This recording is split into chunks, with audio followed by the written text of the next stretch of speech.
This is a turkey roulade.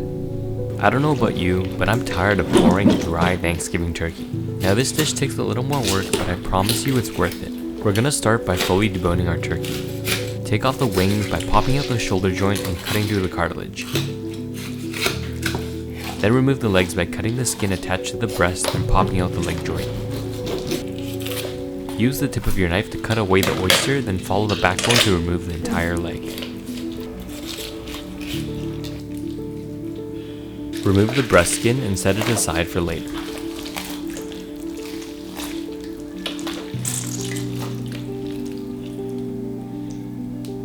Take out the wishbone, and if it's still intact, that means you're in luck. Make a wish and break it.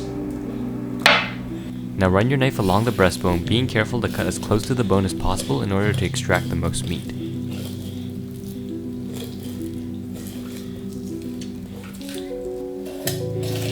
Then separate the breast and tender and set aside in the fridge for later.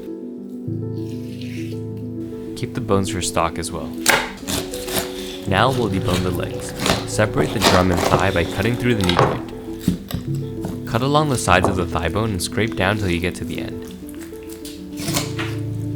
Remove any remaining cartilage from the knee joint. For the drum, make an incision to reveal the bone, then sever the tendons along both sides. Remove the ankle joint, peel back the meat and cut off the bone. Remove the skin from the thighs of the drums and set it aside with the breast skin.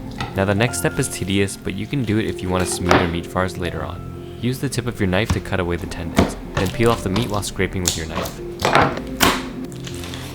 Cut the thigh and drum meat into about 1-inch chunks and set aside in the freezer while we prep the other ingredients.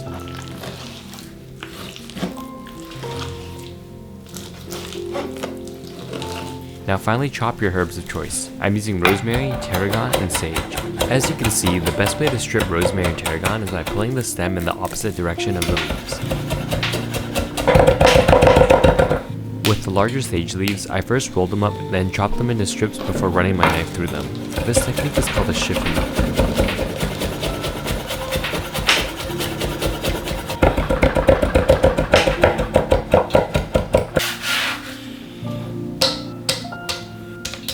I also cooked up some crisp bacon and chopped that up too. 'Cause America, baby! Take some good old Wonder Bread and remove the crusts.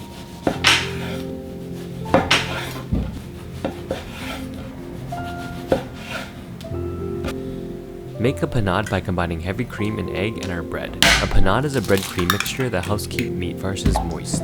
Mix until the bread is broken down and fully absorb the cream and looks like this.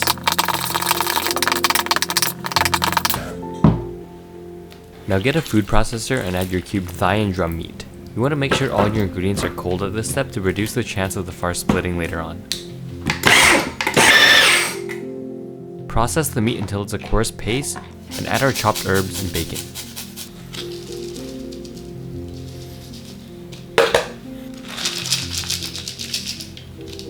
Season with some salt and pepper.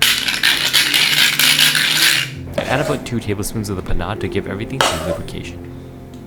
Once everything is combined, gradually add in the panade until the farce comes together. Once it becomes a fine paste, stop processing it or it can split. I know it doesn't look super appetizing right now, but this is one of those things where you just have to trust the process. Transfer to a piping bag.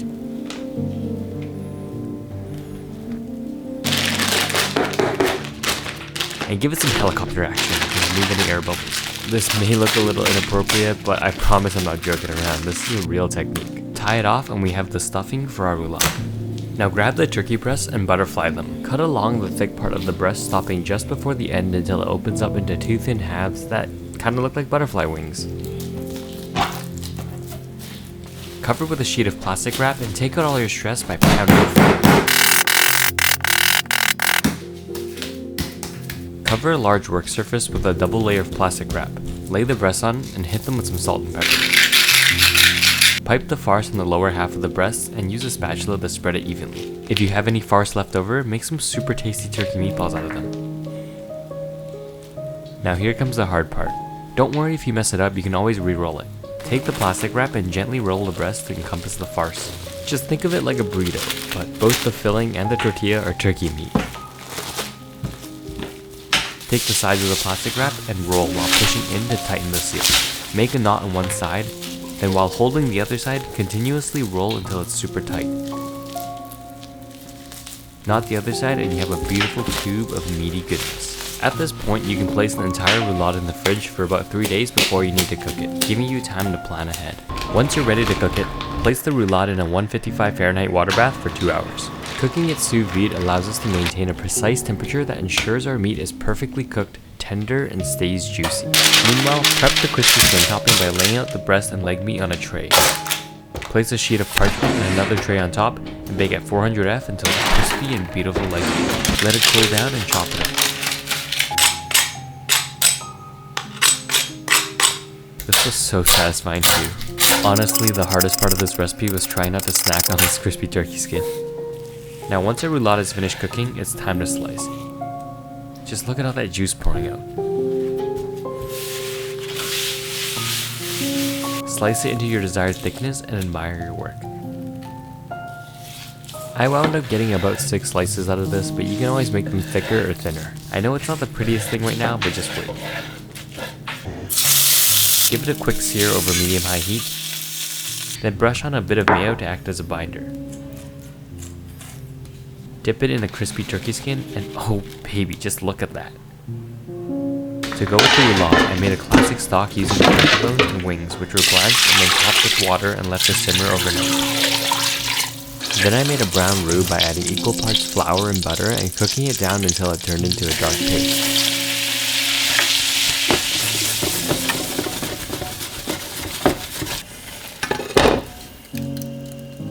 I followed up with the stock to turn that into gravy.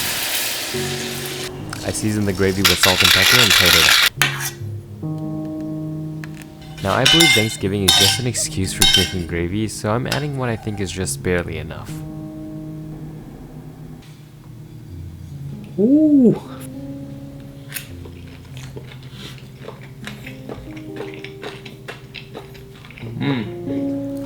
Now as you can see, I really enjoyed this dish. It solved everything that was wrong about traditional turkey for me. The dry breasts, soggy skin, and overall lack of flavor. It definitely took more effort than traditional turkey, but Thanksgiving is all about showing gratitude to your loved ones. And I do that best through food. Happy Thanksgiving, everyone. Thanks to YumCrunch for making this happen. Ah, that was a good one.